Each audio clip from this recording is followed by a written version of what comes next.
Oh, man, you already know I haven't done the hosted thing in a minute. What up, what up, what up? It's your man, Constant Battle, www.constantbattle.net. Yes, you need the W's. Take it up with the internet. A lot of people ask, are you tired of saying that yet? And I tell them, no, I'm not. For a couple of reasons. One, repetition is the key to memorization. So I'm just helping y'all remember that you need those W's. Trust me, if you're trying to go to constantbattle.net without them, you will not get there. At least I can't. I know every time I've tried, it told me the site don't exist. I put the W's in, voila. Secondly, I don't know who's new. This could be your first time hearing about me, watching me, seeing me. And so I want to make sure you are aware of the correct way of being able to keep up with me. And by the way, if that is the case, thank you for tuning in, for watching, for seeing what's going on with Constant Battle and the brand. Of course, we got Fudge here, who just asked me to do the intro as he go grab me a bottle of water. I appreciate that. Thank you so much. I am a diabetical. Plus, I talk a lot, so I'm going to need the water. But we got Fudge here. This is actually his show, in case you don't know. Like I said, if you're new, thank you for tuning in. But this is Fudge's show, and this is called the Bread Unlimited Podcast, you said, right? That's it. All right. This is the Bread Unlimited Podcast. If you watch my Reels or TikTok, you know I named it wrong. I said this is the Sean P. Green Show. It is not. It is the Bread Unlimited. Just the host, Sean P. Green. All right. So that was the soft intro. That was like your commercial. Right. Definitely All right. a word from our sponsor. There All right. you go. There's your sponsor for today, constantbattle.net. There you go. So now I'm going to do the official soft open for the podcast. Ready? Yeah. And camera, lights, and what's up, everybody? This is Sean Patrick Green for the Bread Unlimited Podcast. I'm reporting. Am I reporting or am I just producing? I don't know what I'm doing. You're doing it all. I'm hosting from South Buffalo, New York, Yeah. at the Bread of Life Church. Yeah. Today we have a special guest who's a good friend and a former co-host podcaster, Yeah. Oh, no. Constant Battle. Yeah. And I'm going to put the government out there. No, you're not. Maurice Don't A. do that. Howard, Oh, here we go. too bad, That's my wedding. who recently got married. So, you know, Look at that. anybody who knows him Blinging. knows what it do. So he went from the pool, and now he's the Howard. Wow. So no, he was the Howard. He always has been the Howard. Yeah. So she went from she pool was to the pool. Howard. Yeah. So anyways, I'm here at the Bread of Life Church. This is I think this might be episode 8. Okay. So we started off with introducing like our staff, you know, at the Bread of Life. Plus we also have, we had Mo Badger on last episode. Nice. And Pastor Mark Roberson from Faith Word International Church. I think that's what it is over in Edison. Nice. And so we're starting to branch out outside of the church, but we're always going to weave back in and out of people that are part of this church and people who are from the outside. So I had to bring on Constant Battle because he and I did a program called The Shout Out. Just good music. From 2012 until 2016. Yep. So we did 4 seasons of it. And he kind of came in mid season 1. Right. Because I was just kind of trying to find it. You were winging it.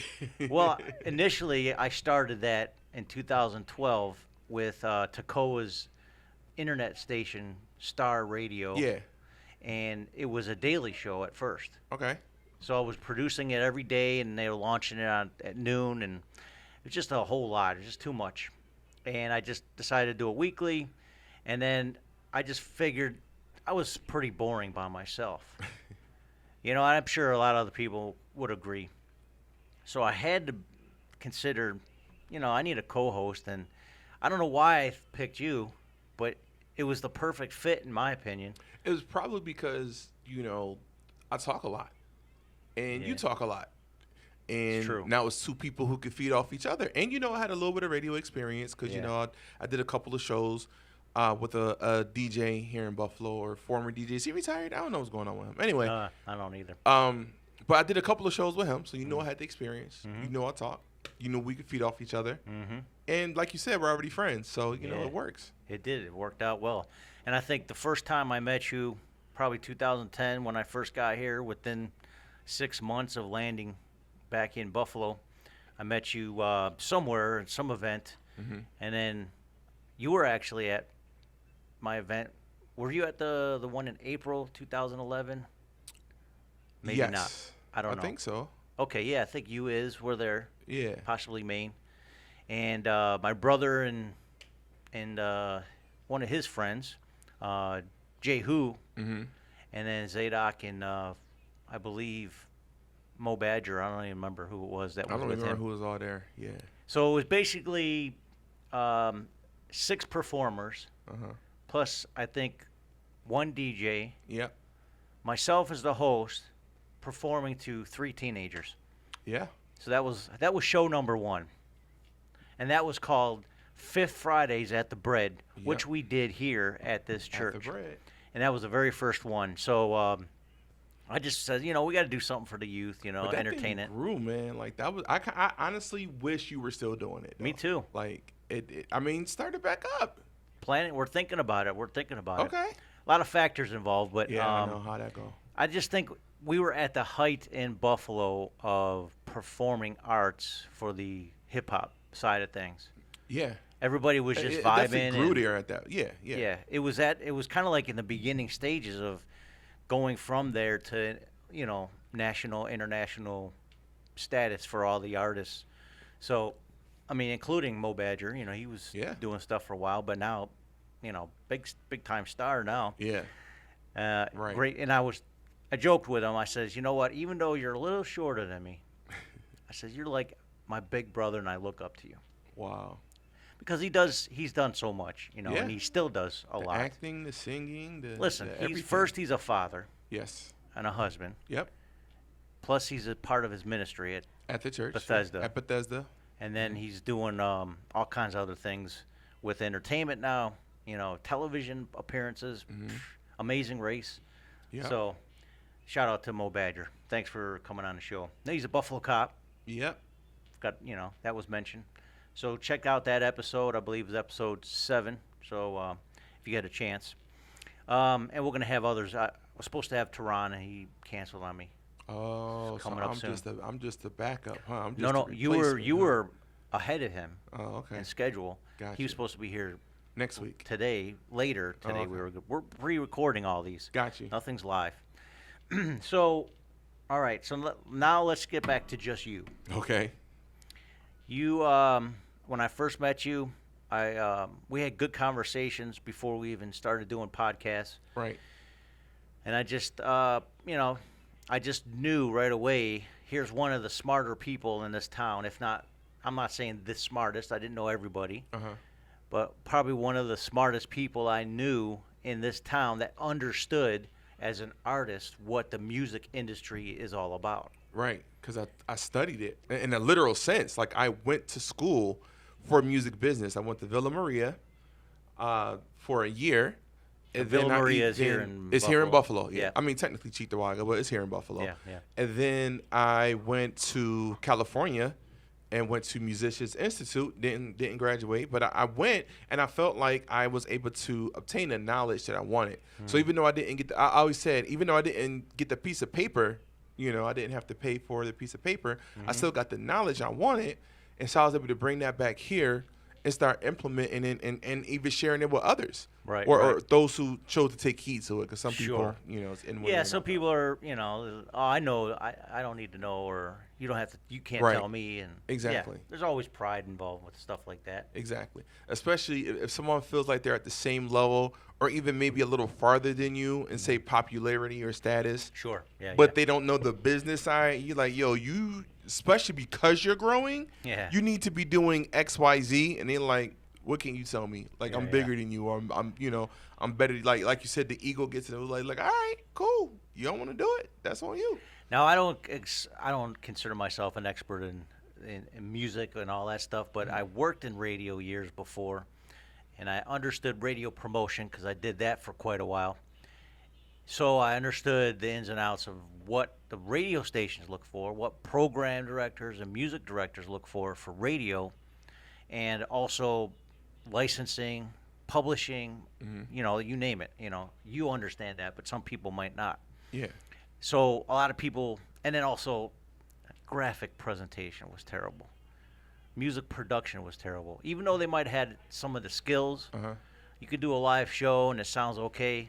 You can Yeah. make it sound good with a live band. Right. But when it comes to doing stuff in a studio and mixing and mastering and all Yeah. that, which that was my brother's side of things, was the production side. Mine was the marketing side. Okay. And that's kind of how I got his music out there. You know, he had the best production. You know, he was actually brought into the Flavor Alliance, you know, as their producer for Right. a couple of their projects, and they had one of the best graphic artists on that team. Mm-hmm. They did all their album art. It was like a team effort of how to get things done. But they didn't have the marketing aspect of it, other than maybe one artist. Mm-hmm. Everybody else, they were all independent artists with no idea what to do and really no guidance. Right. So that's why I learned, you know, by trial and error from 2000 on to how to do the marketing aspect. So when I came to Buffalo, that was like the first thing I was thinking about. All right, who are the Christian hip hop artists? Mm-hmm. And there was a lot at the time. They were sure, yeah, they're still not as active, but they're still here. They just, a lot of people are doing other things. Yeah. Careers, you know, change and all that stuff. You know what I actually attribute it to? I was telling somebody this because they like, it seems like there's not really a lot of Christian hip hop artists here. And honestly, I credit you for this.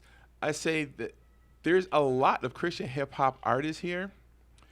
The thing is, the ones that are more seasoned and serious and doing something with it finally learn to export. Mm-hmm.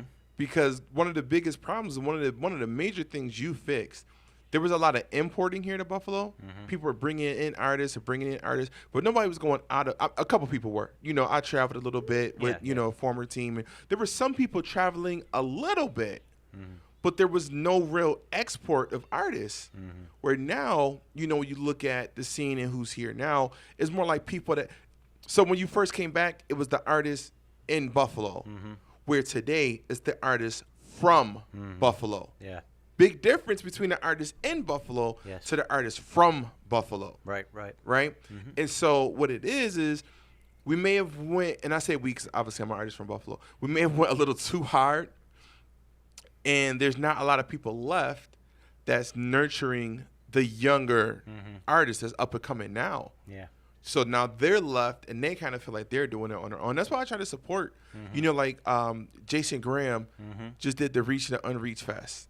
Yep. And he did a lot of importing, but he had a lot of artists from Buffalo as well. Yeah. And I'm like, you know, people need to nurture this young man. First of all, he's been planning it for like 4 or 5 years. He's what, 21, 22 now? Something like that. Yeah. And I know for a fact he's been playing this since he was like 17. So to see that even come to fruition was awesome. But there's not a lot of people his age. Nope. Like when I was his age, I genuinely thought there were more Christian hip hop artists than secular hip hop artists in Buffalo. Now, I don't know. Outside of him, I know they're there, Yeah.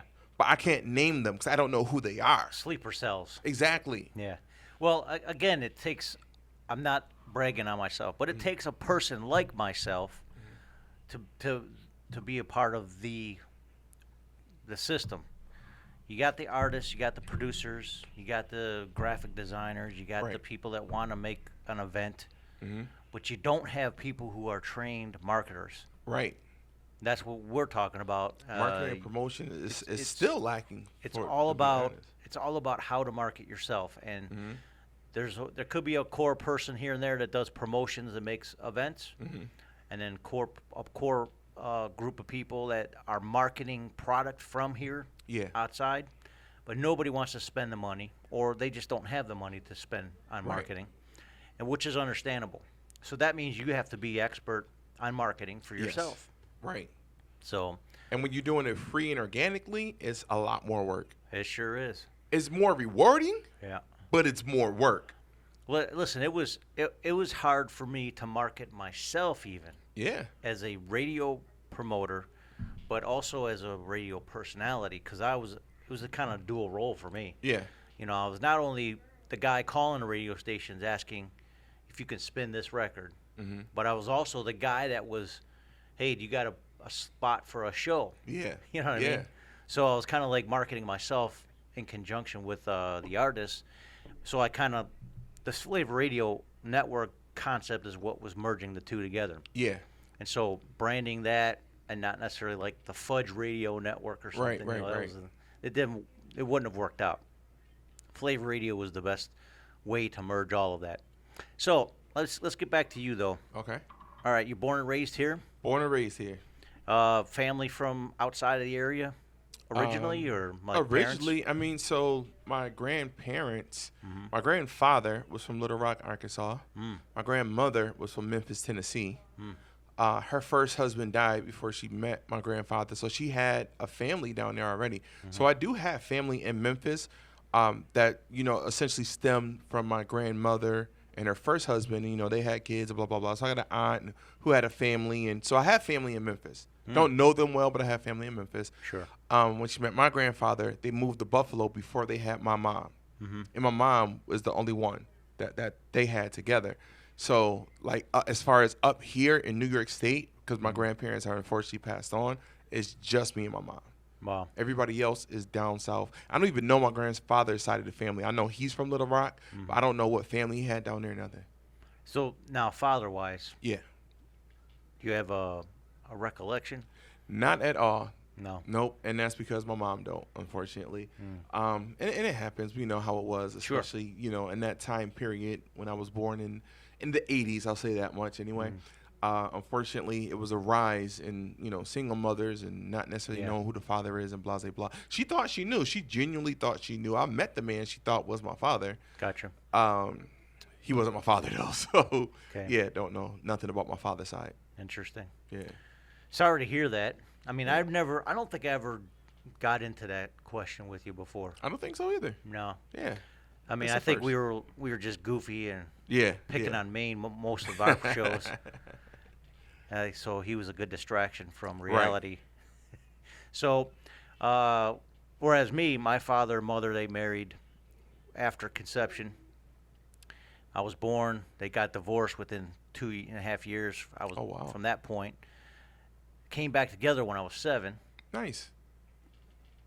After my Little brother brother, was little conceived. sister, right? My brother was conceived though, different father. Okay. So my father took on that role. Yeah. Married my mother again, Okay. and then had my sister, not my daughter, my sister. So my sister and I are actually same parents, whereas our brother Brandon, different father, and he reconnected with him up here and all that stuff. So Nice. he's got 2 sisters from From his dad. father's second or wife actually. So I kind of consider them my Nice. Their sisters. family too. Yeah. But we're not like close or anything. But Brandon,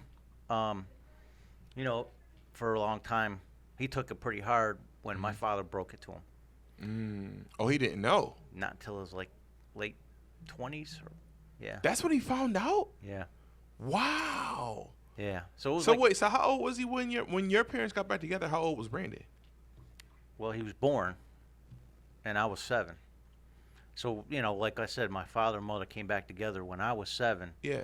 By that time, Brandon was already in the Oh, womb. so he wasn't even born yet. Not yet. Got you. So he's 7 years behind me. At that point- Melissa's 9 years behind me. What's the point of even telling him at that point? He was I drunk. mean, it makes sense. He It was does. drunk. Oh, got you. It was a drunk reveal. Got you. You know how you have the gender reveals? Yeah. Well, this is the father reveal. Right. You You know, ain't my real kid anyway. What? that's what I'm saying. Yeah, it came down like that, and it was like a hammer. Maybe someday he can share that, but Yeah. that was a lot. And I think I knew a couple, maybe a decade before he finally revealed it, Uh-huh. and I just didn't say much because it's like Oh, that- so you didn't know either at first? I did know, but I didn't say anything. Got you. I think I was I'm mature enough to know not to worry about it Yeah, as yeah, much, yeah. and let my brother and him Work that out. reconcile all that Yeah. stuff later. At least he was able to find his real dad, though. Sure. Yeah. Yeah. Yeah. It was. It was. Very situation. It was the 80s. Yeah. Actually, 78 was when my brother was born. So 70s, 80s. Yeah, yeah. Same time period I was just talking about. Yeah. So that's the kind of thing that, the world, if you will, in general, with identity sometimes, especially if you don't know both parents. Yeah. And then sometimes, even in my sister's situation, she also had a child from someone that she gave up the child for adoption, but kept in touch, and now they're Okay. reconnected because she's over, over 18. Yeah. Nice. But she couldn't have that contact, Mm. relationship with the child. She really, she kind of regretted giving up Of course. for adoption. But the alternative, she wasn't even going to consider, which is, abortion. Yeah. So we're getting deep on some pretty interesting Yeah. You political dove topics. right in, man. This right is in. hot topic right now, relevant, current events. Yeah. So, all right. So, the fatherlessness, how do you think that impacted you? Oh, we ain't got enough time for that. Okay, so that's a We ain't therapy got- session. That is a therapy session. So that'll my that'll be goodness. the next show then. Whew. But it's a serious issue. Yeah. The lack of a male figure, Right. authority figure, Right. and somebody who can pour into somebody, mentor young lads, Mm-hmm. especially now. I just put my phone on silent. It's okay. We're not micing the There you phone go. up. Okay. Good. Oh, by the way, today's episode is brought to you today by these things. Ball pits. I'm not quite sure what these are, It's representing the ball pit. That's all. but they I'm are saying. colorful. Yeah. There you go. It's almost like the Chuck E. Cheese, Yeah.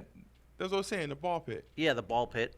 And I'm not sure if it's part of the children's ministry or the elders meeting. I don't know. But Hilarious. we're bringing to you colorful plastic Skittle-like, fun balls. That's it, in a container. There you go. Thank you for that sponsorship. Anyways, if you want to really sponsor, go to bolbuffalo.org. That's the Bread of Life Church's website. There's a give button on the top right corner, and you can also put a little notes, podcast if you want to, describe what your gift is for. You can also do tithes, offerings, all kinds of stuff on that. You can also go to my page, SeanPGreen.com. That's all my podcasts and blogs, and also have all the different links for all the money situation. You want to send me something? Hey, I'm willing to receive any donations. We're just trying to build this podcast, and we're starting off.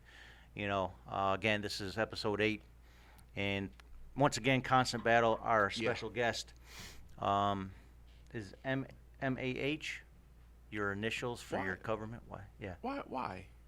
So Why Ma. you gotta keep bringing that up, man? Just call him Ma. Yeah, let's not. It's like Puerto Ricans say to hey, what's up, Ma? No, okay, I won't say that. Yeah, Sorry, dude. definitely. Sorry, Glad dude. you worked that out on your own. All right, so you were born here, Yeah. and you were raised what part of town? For the most part, the West Side. West Side? I lived on the East Side for a good 7 years when it was really, really bad. 87 to 94, I lived on Goodyear Avenue. And if you know anything about the East Side of Buffalo and Goodyear Avenue and GYC and the crooked cops and all that between 87 and 94, it was horrible. So in 94, we finally left, I kind of want to get into the story of why we left, but I kind of don't. But we left. My mom owned that house on Goodyear. She owned it, paid cash. She had an aunt that died, was left an inheritance, and this is in the 80s, like I said, 87, paid cash for the house. In 94, straight abandoned it. They can have it. And they worth it. We out. We wound up. I noticed. I'm sorry. Yeah. I noticed coming here, a lot of houses in East West Side. Some of the house values, even in 2010, were like $5,000. Yeah. The taxes would have been more than the mortgage. It's just crazy. Yeah, because those same houses now that would have been $5,000 is like $155,000. Isn't that crazy? Like legit. I don't mean not $50,000, No. not 20. Like Can you imagine? $155,000. Can you imagine you had $100,000 on you, Right. and you just bought the whole neighborhoods? Exactly. At right that now, time. Yeah. Right now, you'd be a millionaire. Right. It's crazy. Right. Like straight up. Like I know someone who he's actually a year or two younger than me, and he told me he owns like 20 properties. And I was like, I wish at that mindset, because he bought them all around between like 2000, 2005, and he would buy them at like auctions for like $500-600. And I'm like, I wish I had that mindset. I was working at that time. I had a full-time job at that time. You know, I mean, at 16, I was part-time, but, you know, by 05, I was working full-time. Yep. I wish I had the mindset to be 3 or 4. I don't need 20. You know what I mean? Like, I'll be good right now. I just think around the country, period, the real estate gold rush is slowing down quite a bit. course. But it was huge this year. Yeah. 2020, the beginning at least. Of course. So, continue with the story from. Yeah. Okay. So I'm not getting into the why. No, that's moved, fine. Right. Actually, you know what? I will, because I won't take long. Mm-hmm. Very long story short, a gang member that was told to me was related to me on my father's side. Remember, I later found out he wasn't my father. But at this time, let's just say someone related to me on my father's side, because that's the information I have, taught me how to shoot a gun at like 7. That was in 91. I turned 7 in 91. Come to find out, in 94, the reason they taught me how to shoot the gun is because they wanted me to shoot my mom. And my mom got wind of it, and obviously I wasn't gonna shoot my mom. That's I was 9. You know, it was before my birthday, so I was 9 years old. I'm not gonna shoot my mom. Yeah, you loved your mom. Of course, love. Who doesn't love their mom? Sure. You know. So, but my mom got wind of it anyway, and that's why she's like, it ain't worth it. They can have a house. She literally packed up 2 garbage bags worth of clothes, one for her, one for me, and we left. We got into a cab and went to a homeless shelter. Stayed there for a couple months, found a place on the west side, and I lived on the west side ever since. Well, except for the year I was in California, but you get the point. Lived on the west side ever since. Yeah, yeah. Well, until now, because now I live downtown with my wife and kids. Right. That's awesome, though. Yeah. It's a good journey you had. I Yeah. mean, and you get the full spectrum of the city itself. Yeah. But you've been doing that anyways. Yeah, I know especially the as an city. artist now. Yeah. A lot of people be surprised at how well I know the city. Yeah. So here at the Bread of Life Church, we have a lot of activities. One of the things that we're helping to promote is the outreach efforts that has been going on in Batavia as the core team of this thing called the Revival Fire Network. And we're going to have a special guest on from that soon. But Revival Fire Network is in it's in Batavia, New York, on Bank Street, and that's at Cornerstone Church. It's a pretty awesome fellowship. I've been there several times. Played drums there, been part of the prayer meetings, revival services. Really great. Pastor Paul is a great man. Evangelist Erica Lopez will be one of our guests soon. And she's also does a lot of outreach. She had an outreach she did here at the Bread of Life Church as well. So you'll see and hear more about that later. So we're bringing you back with our friend here at the Bread. I mean, he's been here a lot of times. Yeah. But he's my friend for, that's 10 years 10 at least. plus years, yeah. Yeah. And we've had a podcast together. We did events together. I mean, shout out. Travel together. We did all Yeah. kinds of, he had good connections in Queens that we went to do a concert. He was doing a concert at, and we went to an award ceremony in Brooklyn. Yep. We just we've done a lot of stuff like that, and of course he does his own traveling. In the Bronx.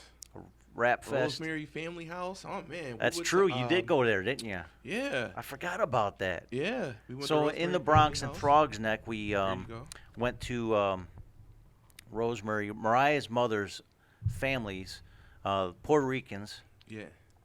I had to bring Puerto Rican food to my friend here, or bring him to the Puerto Rican Yes. food.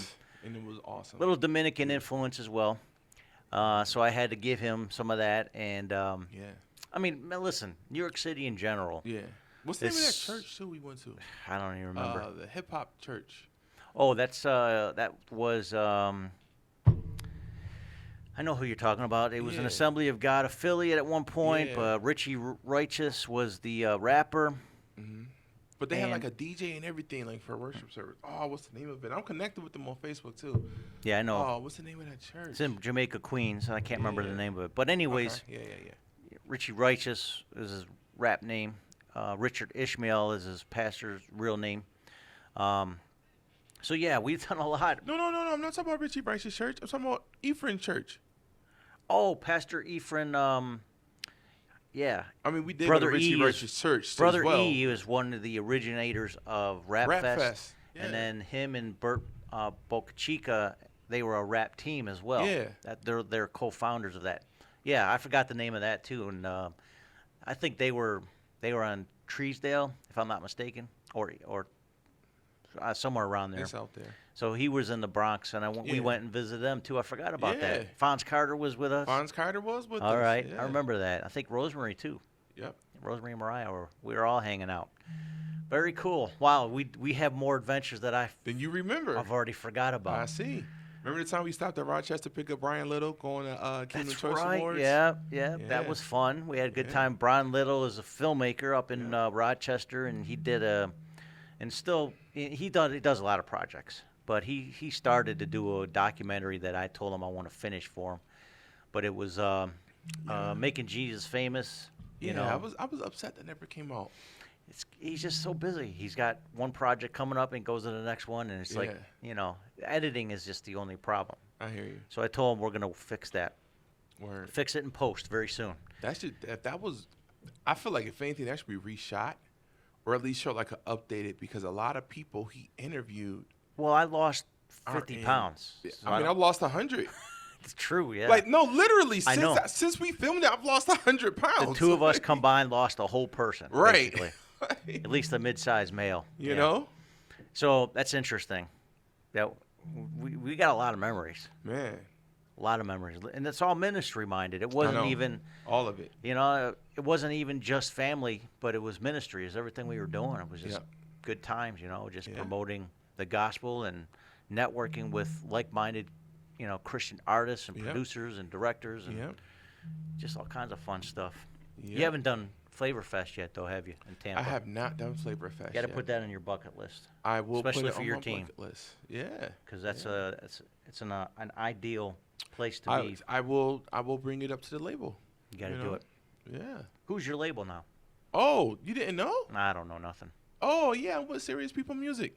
Serious People. So you're an Yeah. official. Yeah. Me and Maine officially signed Wow. to Serious People Music. When did that? Yeah. When was that penned? I mean, it happened this year. We announced it actually at one of our shows. We're doing an All or Nothing tour, me and Maine.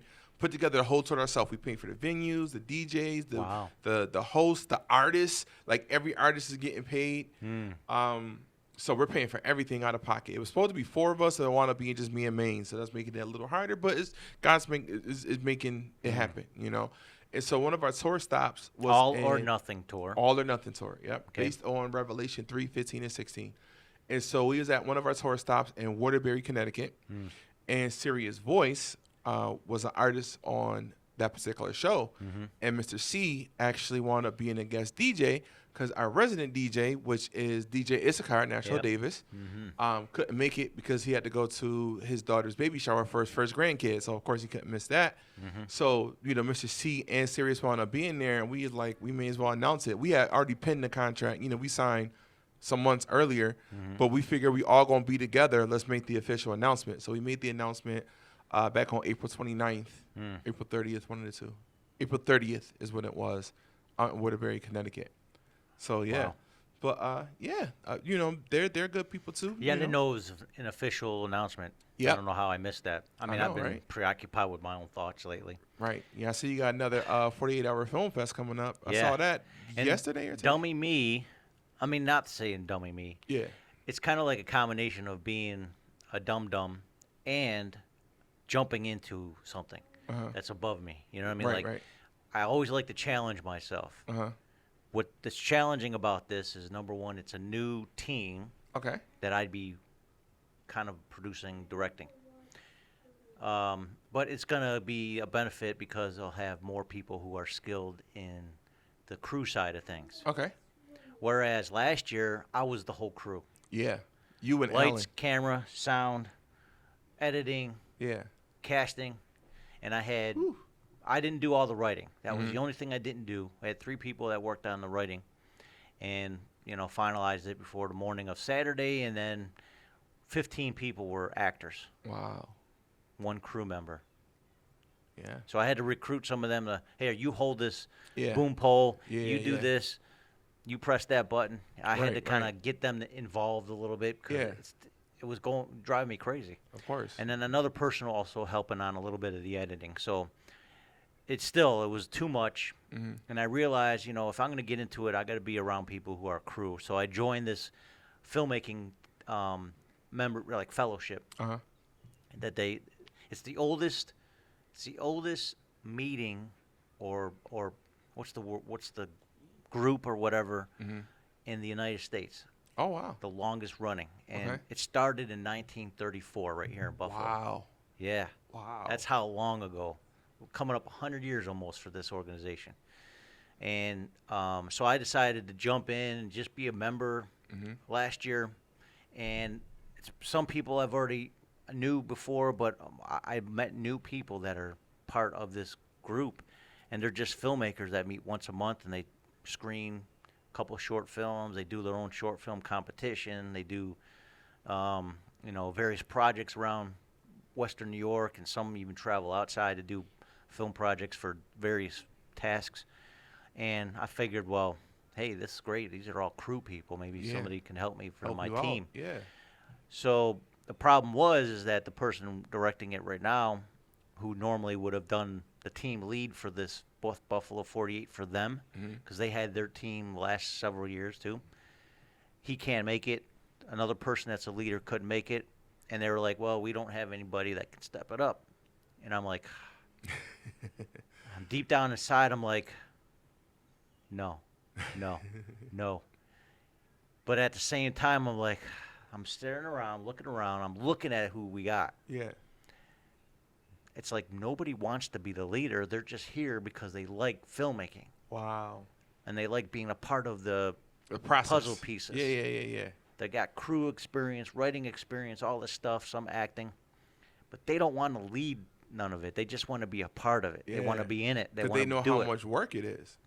Apparently, they do or they don't, Mm. and they're scared. Got you. I don't know. I can't vouch for everybody. But I'm the dummy that goes, yeah, I'll do it. Nonchalantly, like it's no big deal. I got this. Yeah. But at the same time, in my head, I'm like, what are you thinking? What's wrong with you? Like, why'd you just do that? There's a disconnect here, son. You know what I mean? Like talking to myself like Right. that. Like I don't know what I'm thinking. But anyways, for those that don't understand, the 48-hour film project is a film competition that's done around the whole world. There are several others that are similar, but this one is the biggest, in my opinion. 135 countries have been involved in this over 20 years now. Wow. And I think was the 20th couple years ago, maybe the 22nd year now. Buffalo is one of the cities that participates, and we are one of the best cities of participants. We constantly have, in the last several years, one of the top films in the world Wow. that gets screened at the Cannes Film Festival. Nice. So if you win in Buffalo, it's almost like, okay, you're a shoo-in because we have one of the most competitive cities. We had, last couple years, like 30 teams competing, Wow. and it's very, very stiff competition, and only one team will be selected to be the city winner for each city. Right. And then from all those cities, there's a top 15. Okay. So imagine 120 cities participate, maybe 15 don't, whatever, Yeah, for yeah, whatever yeah. reason. Out of the 120 last year, Buffalo was number 2 overall. Wow. Nice. And they got screened in Cannes, France, the Cannes Film Festival. Yeah. It's amazing. So to have that prestige from this city is amazing, and it's really a testament to Jordan Lima, who's the city producer for Buffalo, because he's been doing it for the last 6 years, and he's just amazing what he's been Nice. doing. Nice. Just a good leadership, good organization, quality overall. So Buffalo 48 Hour is our city's competition this the end of August, Cool. 2022. So I took on this super team. It's basically my team, which was called Too Much Bowl. Yep. We've done 3 films and combine it with the Buffalo Movie and Video Makers Okay. Club. Yeah, It's a yeah. club. That's the word I was looking for. Okay. So, and that is the oldest club in the United States. Wow. Film club, 1934. Amazing. So now we have a super group. I'm the team lead. producer, director. I'll have assistants. I'll have other crew now, writers, editors, and of course, for whatever reason, I draw all the people that want to be on film. Okay, yeah. So I got the cast, no problem. I was gonna say, I'm always up for a small role. You know it.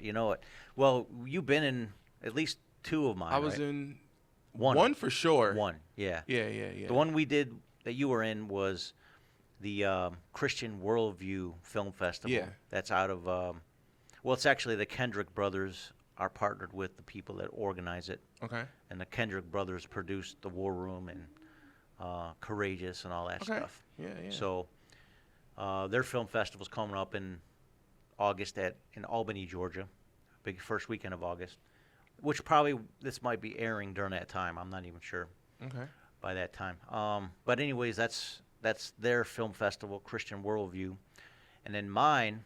On top of doing this Buffalo 48, the one that I created here at Bread of Life is called the Great Lakes Christian Film Festival. Yeah.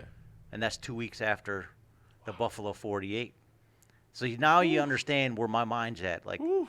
what are you thinking? Yeah, man. And that thing has grown every year. Every year. It's Last year was amazing huge. how much that has grown. Yeah. Like, 'cause of course I was around since you did the first one. Yeah. And this is what, year 7, 8, something like that. This will be 8. Whew. Yeah. But see, what happened was, he's cool. What happened was, I basically, you know how like Tarzan swinging, Yeah. in the jungle with the vines, or Uh-huh. whatever. The yeah. vines. That's kind of what I did with Fifth Fridays Mm-hmm. to the film festival. Yeah. Yeah. And that's why Fifth Fridays took a back seat. Got you. Is because I kind of was transitioning from music to film anyways. Yeah. I was telling that's why I told everybody. What happened to Fudge? What happened to Fudge? He transitioned to film. Yeah. It's a natural step. How many music artists transition to film? Some people, a lot of people do. J-Lo is one of them, right? Exactly. But as far as Christian, Mark Wahlberg, yeah, right. So anybody from a hip hop world, I mean, I've seen a lot of them. Of course. Are LL Cool J, Queen Latifah, Ludacris, Will Smith. Will Smith, a big one probably. Yeah. Probably the biggest artist that. Those are probably the 3 biggest, I would think. Will Smith, Queen Latifah, and LL Cool J. Yeah. Well, Cool J and Latifah Well, do television. That's true. They do movies too, though. Well, LL hasn't done a LL movie not in a not too while. many movies. That's true. He did a couple. He's done some, but he hasn't in like 15, 20 years. so you're Latifah right. did a lot more. Yeah. Had a lot more popularity, especially you know what? Barbershop, True. 2 or whatever. Now that being said, Mark Wahlberg probably should be more in that conversation because most Yeah. people forget that he ever was a music artist. They only know him as the actor. Most people don't know Unless you Mark were Wahlberg. raised with early 90s music. Right. You would never have known. You would never know. No. So, And then there's other people that are wrestlers who think they can be artists, like, what's his name? you said wrestlers who think they could be artists? Are you Can't talking see about me. John Cena? Oh, I thought you were talking about R-Truth. Well, No, okay. no. Yeah, he's another one. Yeah, Yeah. he's an artist, but he's a wrestler. Yeah. But The- John oh, Cena wants wait to a be minute. a Wait a wrestler minute. wanting to be Wait an a artist. minute. Now that you just said that, you know about Monster Tarver, right? Mm-mm. Monster Tarver was in the WWE. He was a wrestler. Was he really? He is now a signed artist to God Over Money. What's his name? Monster Tarver. I believe his name in wrestling was even like Marcus Tarver. It was something similar to Monster, but I think it was like Marcus or something like that. Interesting. Something Tarver, because Tarver's his real last name. Yeah. But if you go back and look, I mean, we talking maybe like 10 years ago, whatever. I don't know how many years ago he was in WWE. But I remember seeing him in WWE. And I seen some video on Instagram, like GOM new artist, he's rapping. I'm like, Wow. this dude look familiar. Then I see him on WWE, and I commented, wasn't he in WWE? They're like, yeah, that's him. I was like, yo. See, I'm not really up on a lot of the newer wrestlers. I mean, I've Yeah. seen a couple people, but I wasn't in. My biggest time in the wrestling was during the Attitude Era, where Raw versus Nitro, Yeah. 1990s, late 90s. They think they're going to bring that back because they just changed it back to TB14 rating. It's no longer PG. It's TB14. And it literally started this I want to say this past Monday, but I don't know when this is going to air. So it started mid-July. Let's just go with that. It started in mid-July. Interesting. Yeah. I know. Sting was working with AEW. AEW. Yeah. So that's kind of like the new thing again. Yep. That's like the new WCW, if you Yep. will. And Extreme Wrestling. What was that one? ECW. ECW. Where's that been? All those Well, characters. WWE bought them years ago, Yeah. and that's just like it's a thing. But speaking of which, ECW legend Tommy Dreamer has a match here in Buffalo, and I will say the date this time, July 24th, and he's wrestling against a wrestler that I personally know. He goes by the name Mad Dog, and he's facing Dreamer on Sunday, July 24th, and I will be there. Okay. And it's not even so much to meet Dreamer. I mean, yes, but I mean, I support my friend anyway. Sure. I support Mad Dog anyway. All right. But he's fighting Tommy Dreamer? Like, of course we're going to be there. Like, yes. That's cool. Absolutely, yeah. Yeah, so wrestling is starting to make its comeback, I think, especially after COVID. You know, a lot of things Yeah. have restructured everything, as Man. far as the whole entertainment world. Yeah. And you just never know what's coming up next, what's coming back or whatever. It really depends on generational interest, because, when we were younger, me especially, the 80s wrestling was like, that's when it really was started because of That was the like golden era, Rocky. they call it. Yeah. Because of Rocky. Because of boxing, that's how wrestling got popular? No, because of Rocky putting, what's his name in Rocky 3? Hulk Hogan. Yeah. That's Okay, what I mean, because he, Sylvester Stallone was a superstar by course. that point. Yeah. Rocky Rambo series, doing a couple other things. Uh-huh. When he put Hulk Hogan in his film, that just brought the popularity of wrestling to the To mainstream. the main. Yeah. Not that people weren't wrestling fans at that time. Yeah, but it those had were the crossover diehards. appeal now. Yeah. It brought it to a huge audience, and Hogan was like the first guy to be the face of what wrestling was Yeah. to an audience that never even discovered it before. Right. So now it's like huge, and Sting, got popularity, I think on a lower scale. Mm-hmm. But everybody knew, the WCW fans knew Sting, Nature Boy, Lex Luger, all these other guys that were already popular in that that division or whatever you want to call it. But Hulk Hogan just helped everybody by being in that film. So Yeah. wrestling's fun. We got our own little thing going on here. Yeah. Western New York. That's what I was saying. BCW, Buffalo Championship Wrestling. BCW, yeah. There's NCW, Nickel Championship Wrestling. Okay, yeah. I remember There's a hearing that. new one starting called FCW, Full Circle Wrestling. That's in Lockport, though. The first show is August 20th. And I keep up with all these. Like I said, I know Mad Dog. And I was introduced to him from my friend T. Ferg, who's a music artist. And they grew up together. And like T. Ferg even does, like if you listen to Mad Dog's entrance music, that is T. Ferg, you know. So he introduced me to him. We went to a couple shows. Of course, Mad Dog started introduced me to other wrestlers. So that's how I got to meet Cyclone and Shadowcat and Elijah Cruz and, all these other people locally, Robbie Vegas. Actually, come to find out, I went to high school with a local, like he's like a local superstar, if you will, but he retired by the time I realized it. You went to high school Hutch in Tech. Hutch Tech, yes. Yeah. His real name is Larry Gomez. I forget what his wrestling name was, but he's part of ESW, Empire State Wrestling, which is the biggest independent wrestling company in New York State. Like even with New York City and all those, because there's like NYCW, New York Championship Wrestling, and all that. I know way more about this than I should, but anyway. Yeah, you're teaching me something. I So don't really he was know a the part culture. of ESW, and I even ran into him at an NCW show. And he was like, "Yeah, man, they trying to get me back." Which, like, I had heard. The funny thing is, I heard of his wrestling name, but never knew it was him. And then, so he's at the NCW show. Blah blah blah blah blah. I'm like, "Oh, there go my boy Gomez. I went to high school with him." And everybody looking at me like, "Gomez?" Like, yes, his name is Lawrence Gomez. We used to always call him Gomez. They're like, "No, that's blah blah blah." I'm like, "Y'all telling me that this is who this person was?" Like, are you serious? Like, I never knew. And then he like, "Yeah, I retired." I think he got retired because of injury or something like that. I forget. Yep. But he's cleared to wrestle again if he wants to, but he just doesn't really care to. But yeah. So needless to say, Constant Battle likes wrestling. Yes. If you didn't catch that, then Right. you just weren't listening. It's funny because I watch more local wrestling than WWE. But in all fairness, it's because I'm working when WWE is on TV. Like I'm at work at that time. Where the local stuff is usually on weekend, Saturday, Sunday, and I'm not working. So I watch more local stuff than WWE right now. You do the TiVo still? I do not have a DVR. We don't even have live TV like most people. We got Tim internet. Tebow? We just that's I fine. don't know why I said that. We just stream everything. We don't even have live TV. I mean, but we got Peacock, so I can still watch it. I Sure, just, you know. that's true. So, all right, let's get back to you real quick. Yeah. I know you got a schedule to make too. Yeah, I gotta work. I'm surprised they ain't called me yet, honestly. But the progression from, moving to the east side Mm-hmm. and then getting into, well, you went to school for a year out In California. California? Yep. What city? In LA. Okay. The school itself was literally like in the middle of Hollywood, like on Hollywood Boulevard. Like, Did you like get to meet Dr. Dre before you left? Or? No, not at all. It's so wild because like you would think in LA in Hollywood you would have a chance of meeting a celebrity. I've met celebrities, didn't meet a single one out there. I missed Will Smith filming. He was filming for I Am Legend. Oh, okay. Because it was in 2007.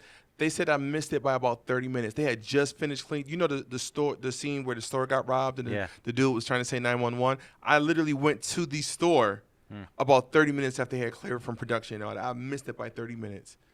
I was just going to the store. I visited out there 2000, Uh-huh. and I made it to being on set. I'm obviously not in it, but Yeah. the last season of 90210's filming. Nice. So in 2000, I was just chasing them couple days. I found out, asking all the crew and everybody, Yeah. hey, where's the next one? Where's the next one? Right. I didn't have a call sheet or nothing. I'm just following the lead, Wow. And the beach house scene, and they did a pier scene, Santa Monica Pier. Okay. And I took some photos, back Yeah. behind the scene type thing. But I was standing there, I was just absorbing who's all these people and this little canopy with the camera and who's doing what. I'm Right. like, wow, this is how you do filmmaking. Yeah. So in 2000, that was when I started to get the bug. I love seeing that's dope. I love seeing those realistic stuff. Like I said, the fact I got to go to that store. Yeah. Like I don't even care about the fact I missed the movie. I got to go to the store where Yeah. part of I Am Legend was filmed.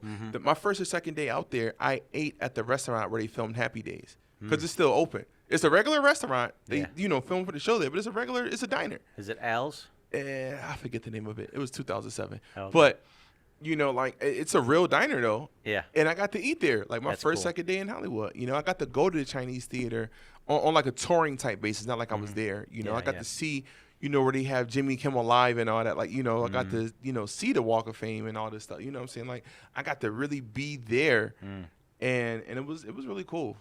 My favorite was going on to the Sony Movie Studios. Okay. I think it was a tour. Yeah, it was a tour, and then you got to see all. I think the original Desi and Lucy set, Regis Philbin set. Okay. Who Wants to Be a Millionaire or Live with No, Regis it's live and with Kathy? Okay. Regis and Kathy. And a couple other ones. The original Ghostbusters. Nice. Vehicle was like a prop sitting there you can Yeah. take pictures with. So that was a great experience. I also, in New York City, I got to be on the David Letterman show. Nice. Not as a guest, obviously, yeah, but yeah. got to be in the audience for when Drew Barrymore was like given the most beautiful woman in the world type of thing, Okay. or some people's most beautiful person. Yeah. So that was kind of awesome. David Letterman was my favorite nighttime show host. So Okay. I was like, okay, dream came true, and I'm done. Right. So Right. as far as all that's concerned, I like Jimmy Kimmel, but not actually. I don't. I was going to say, do you like Kimmel or Fallon? Fallon. I feel like Sorry, you meant why Fallon. would I mix that up? And then my favorite, James Corden, is gone. Oh, he's done now? Yeah. With late night hosting, really? Yep, Didn't know that. it was last season. So they'll play reruns, but and I'm not for Stephen Colbert at all. He's weird to me. He was better as a character, Then as a pretending host, yeah. as himself. So anyways, I don't know why I keep switching this back and forth. This is my little headband, There you go. because I got long hair. Got the So- mullet going. I do, the master mullet. It's actually like more of a crazy hair. Anyways, let's finish your interview about Okay. you. We could talk about other things later another Yeah, time. yeah. You're just down the road. Exactly. But I want to talk about why you wanted to get into music, Who Okay. inspired you? Okay. Why are you doing music now? Okay. What's that whole? That's like a 20-year process, but Over 20 for real, for real. yeah. So, I started music, just in general, in high school, freshman year of high school at Edge Tech, of course, and it was an outlet for me. Mm. I was writing to kind of like vent out frustration. I felt like people wasn't listening to me. I wanted to talk about stuff, and I just started jotting things down, and people was listening to it, and they're like, "Oh man, I like how you put this in perspective." Blah blah blah. I'm like, "Oh, people listen when I do it as music," but at the time, I didn't really see myself as an artist, you know. So then I wrote like a couple parody songs, like a Weird Al Yankovic type thing, and I wrote a couple parody songs, and people were like, "Yo, like this stuff is funny." You're good. And then one person, I did one too. You know, wait, Go I'm ahead. surprised you only did one. I did a couple, even So- recent. So this one person was like, "Your stuff isn't as funny anymore, but it's getting so much better. Like your writing is like good." They're like, I'm not saying it's not entertaining or anything, but I'm reading this and I'm not thinking, oh, this is funny. I'm thinking like, this dude can actually write. Like he's good. And so they're like, you should think about, actually doing this seriously. You should think about that. I'm like, whatever, maybe, don't know. And then again, came a time I wanted to vent. This is like junior year now. Came a time I wanted to vent. I had like something I was kind of going through, and I jotted that down, and that like was striking people. Like one of my first said- and only serious was type that? songs, junior year of high school. Okay. So we're talking, it's like 2000, I believe it was. Okay. It was the first part of junior year. It wasn't the second part. But anyway, before Christmas break and all that. And I say that because I remember the exact day I decided to take music serious. I don't think I'll ever forget this date. It was December 17th of the year 2000. So I was a junior in high school. I was in a room full of people who all claimed they were serious. It was 17 of us. I remember counting. 17 of us. People that were rappers, singers, 2 people that wanted to do producing and make beats and all that. And they all serious and let's do this and we can make something happen. And out of all 17 people, I'm the only one left still doing music. And I found that to be interesting. And then somewhere like statistically, that's about right. Out of a room of about 17, maybe 20, it's probably only gonna be one who actually does something with it, Yeah. So anyway, I started taking music serious, and from that point, it was always gospel though. I was Yeah. never like a secular artist Well, that were you- transitioned and So were you? I mean, when did you feel the faith is like where you should start? I was Like, you actually I was started going to start with believing. that, right? Go Well, ahead. I was already saved by then. I've been a Christian since I was like 11. Gotcha. So I was already a Christian. What made me want to do faith-based music, if you will, if you want to call it that, or Christian music or whatever, was a very secular artist, DMX. Because DMX still is my favorite rapper, even though he's gone, R.I.P. And but I was like, if he can do one song for God on every album, if you listen to any DMX album, there's always one prayer and one song for God. He actually did a full album and never got released, but he did a double album called Walk With Me Now, Fly With Me Later. And the With Me Later was going to be all Christian or gospel, faith-based type songs. He never got to release it. I don't know why, because I'm not with the label and, all that behind-the-scenes stuff. But my point is, we talking back to 2000 now. If he can do one song for God in every album, and I'm a Christian, why can't I do every? And so that day when I decided that I was going to do music seriously, I also made the decision at the same time that it was going to be Christian music. All my music is going to be for God. All this time we've done podcasts, we never got to that conversation before. Really? I thought we did. Huh, If look at that. listen, it could be old age where I forgot a few Right. things. No, but I don't recall ever you mentioning DMX was influential in your development. I mean, Yeah. I've heard Tupac, that kind of thing, or Biggie or something Tupac like that. is. Biggie is That's just true, everybody.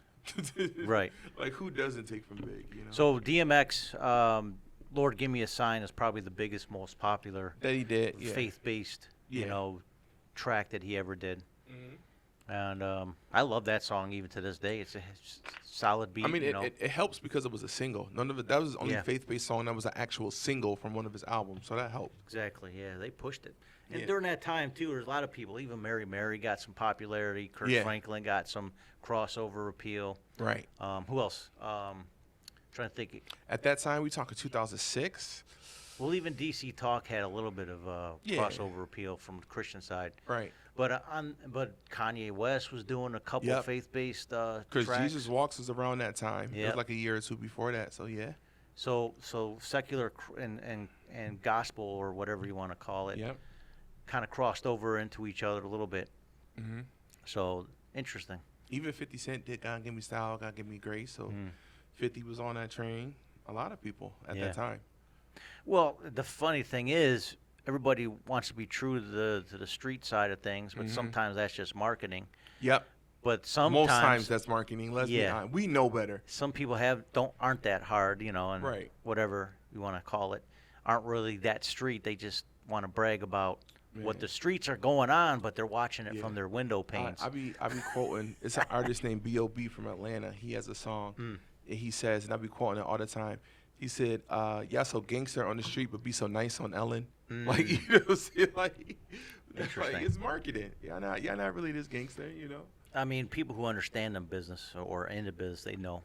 Yeah. But people who are just, followers of the cult of personality, they don't really know the person Right. well enough to know that half of it's fake. Yeah. Just like wrestling. Exactly. No. No, it's true though. I thought you were one of those loyalists. Like, No. wrestling's real. This is what I always say when it comes to wrestling. I know that a large part of it is fake, but and you'll hear a lot of wrestlers say this, it's real enough because the injuries be real. Yeah. You know what I'm saying? They're like, Oh, they yeah, they're all hurt, You man. know, they teach you how to Real guys. fall. You still fell. It don't matter how many times you show somebody how to fall. Even if you fall through a table or through a ladder or, on the concrete, Yeah. it hurts. It sure does. Yeah, I was skeptical as a kid, but as you get older, like I'm over 50 now. If I'm hitting anything, could be a bed, Yeah. I'll have a little bruise somewhere, and it's gonna ache somewhere. So Listen. I can imagine. I mean, they got probably like doctors, medics with all these cortisone shots just to get them through Exactly. a week. You know what I mean? So, Yeah. anyways, all right. So there's a focus on gospel music. Yep. So when was Jesus real to you, though? That's why I want to know. Oh man. I mean, like I said.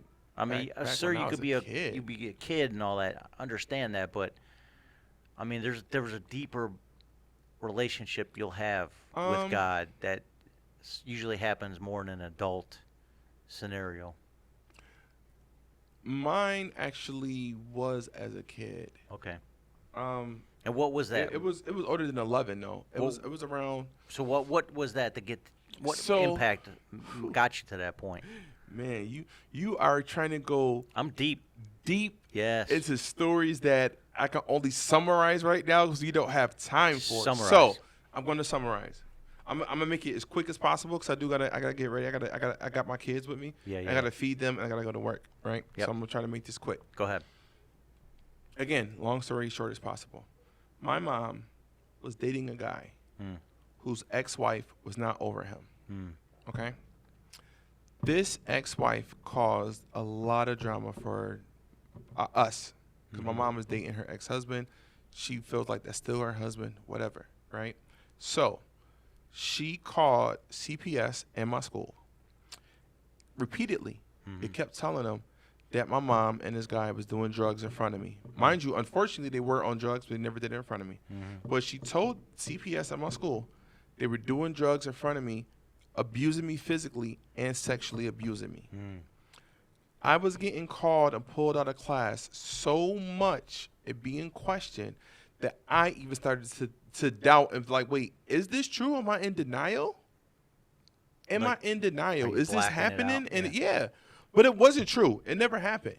But that's how much this woman was doing this, right? Wow. And then it didn't help. Come to find out, this guy must have been backtracking to the ex-wife or whatever, because she somehow got the keys to our apartment from him when he was asleep or whatever, and like went in the house and was like destroying stuff. All that, like she caused a lot of drama, right? So cool, whatever. There's that. And then my mom and this guy ends up getting arrested for something unrelated to her. They end up getting arrested. Wow. And that's why this leads to that moment for me. I was in grammar school. I was 13 years old when all this stuff was happening. and then my mom went to jail. Mm. I was literally, because I told you, don't have family here.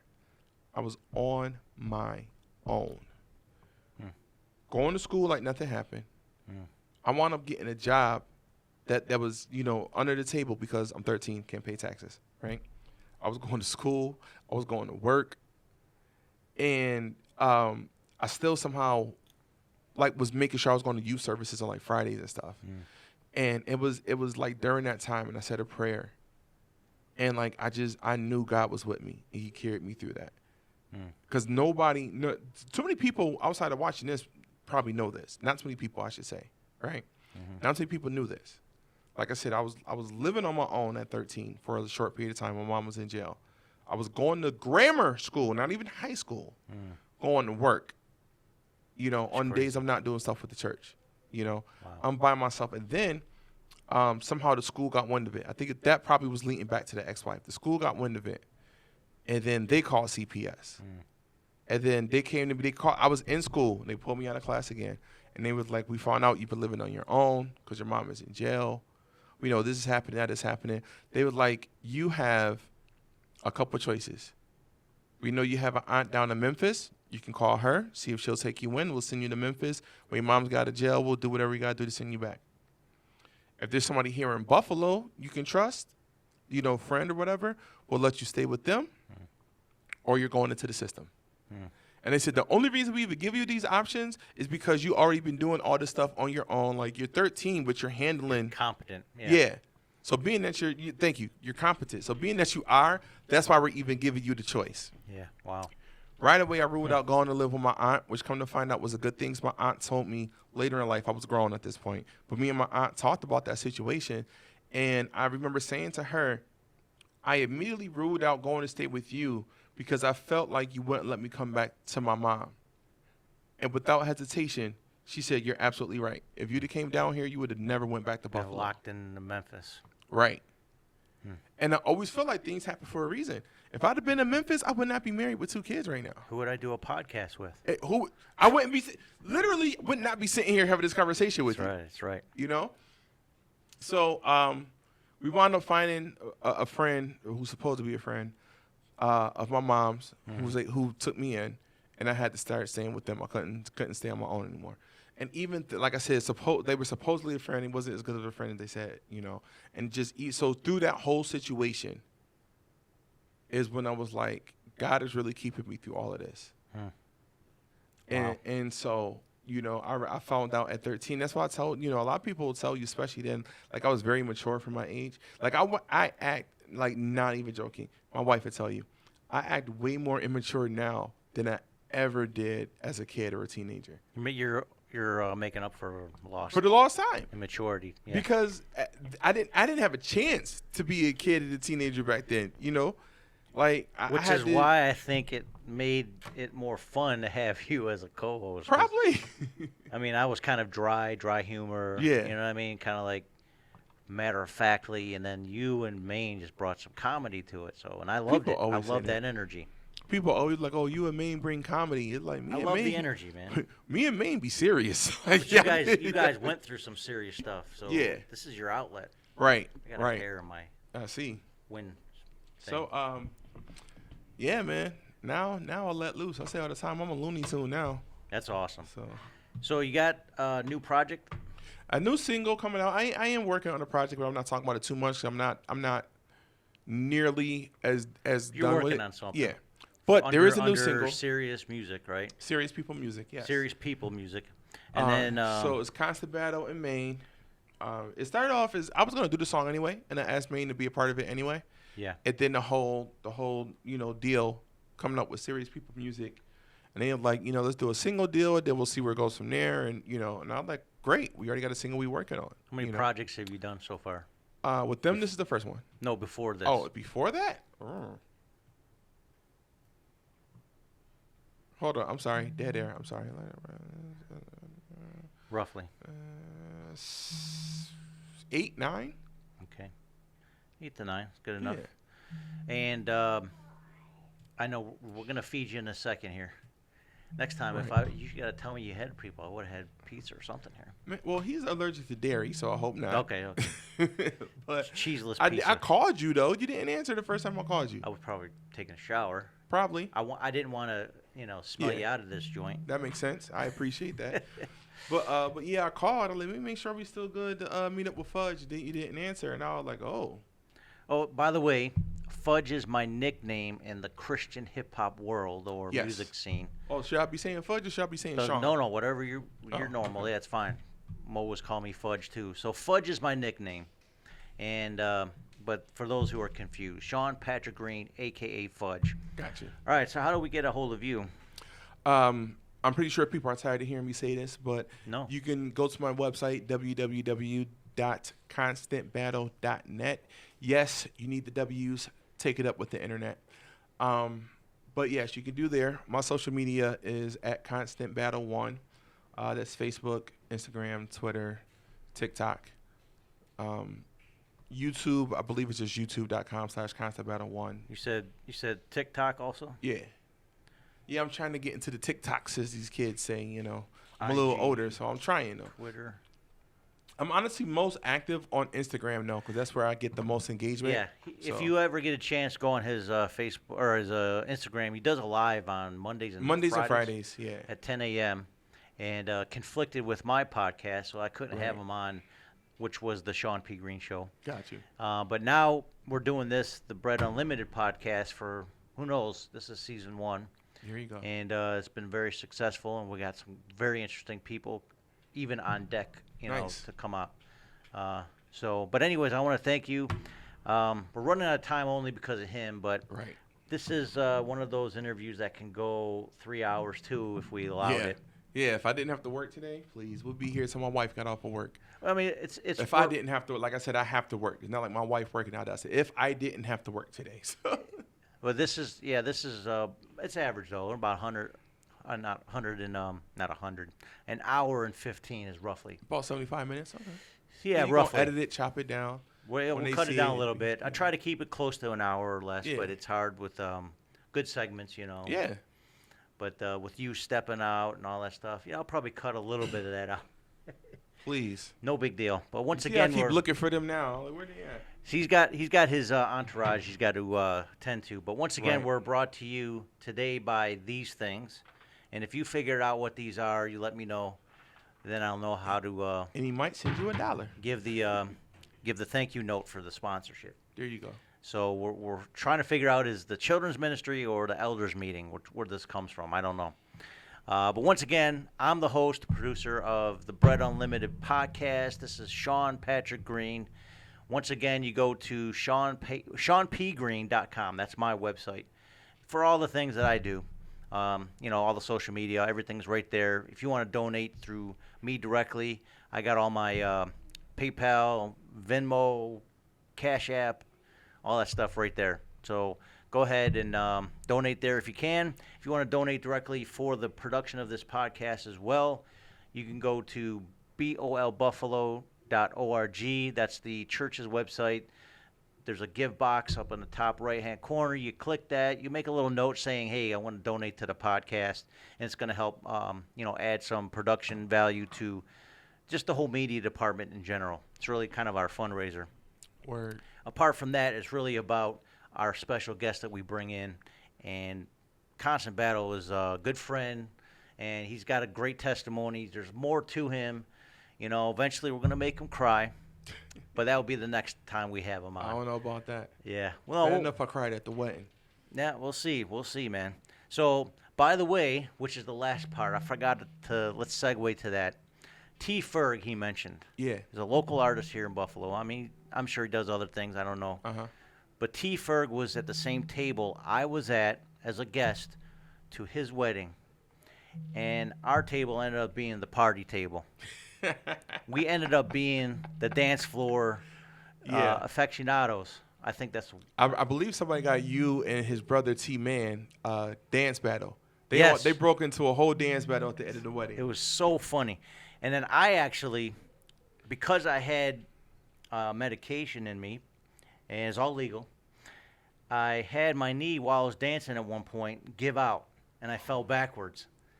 But when I was on the ground, I pretended I was breakdancing, kind of make it look like it was intentional.